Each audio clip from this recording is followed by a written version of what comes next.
Егін шығымы мен сапасын арттыруда органикалық тыңайтқыштардың маңызы зор. Алайда қазір өңірде мұндай әдісті қолданатын шаруалар санаулы. Солардың бірі Ақас агрофирмасының диқандары. Кәсіпорын иелігіндегі егістік алқабына жыл сайын қыс мезгілінде көмір төгіледі. Бұл жұмыстар биыл да жалғасын тапты. Ақас агрофирмасының иелігінде 7000 гектар егістік алқабы бар. Жерді құнарландыру бағытында жыл сайын мал қиы тасымалданып, әр гектарға 35-40 тоннадан төгіледі. Шаруалар бұл жолы жұмысқа желтоқсан айында кіріскен. Енді алдағы бір апта ішінде барлығы 500 гектар алқапты қамту жоспарда. Жыл сайын осындай қысты күндер осындай науаш органикалық тыңайтқыштар шығарамыз. Қазіргі таңда 380 гектар жерге шығарып тұр, 15 мың тонна шығарылды. Енді қалғаны 5 мың тоннадай шығаруымыз керек. Органикалық тыңайтқыштарды тасымалдау жұмыстарына агрофирма 5 арнайы техника жұмылдырған. Қыста төгілген көмірді көктемде диқандар тырмалап, қопсытуға көшеді. Кейін бидай, арпа, жүгері егіледі. Мал қия егістік шығымын жақсартатыны белгілі. Әрі құрғақшылық белең алған жағдайда жердің кеуіп, жарылуына мейлінше жол бермейді. Жердің құнарлысын артады ғой.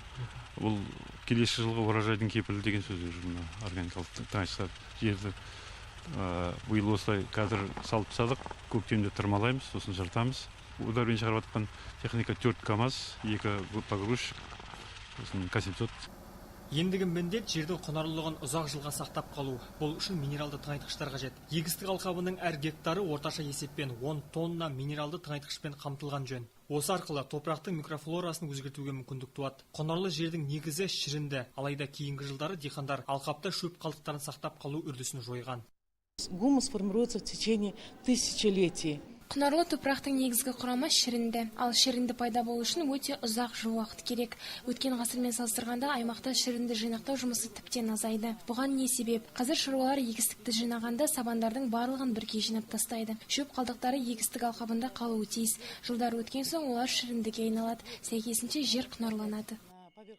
Азот, фосфор және калий тыңайтқыштары да өнім көлемін арттыруға кепілдік береді. Зерттеушілердің айтуынша 50 жыл бұрын өңіріміздегі егістік алқаптарында калий мөлшері жеткілікті болса, қазір мұның да деңгейі әлдеқайда төмендеген. Бүгінде шаруаларға қолдау көрсету бағытында енді мемлекет тарапынан құнарлы жерге субсидия төлеу қарастырылған. Проводить анализ почвы.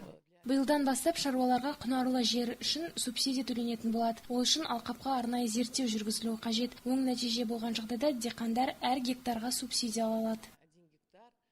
Ғалымдар алдағы уақытта агроқұрылымдарға барып, топырақ құрамын зерттеуді жоспарлап отыр. Еркебұлан Смадияров, Алмас Әдиетов, Алтынбек Абделов, Ақ Жайық телеарнасы.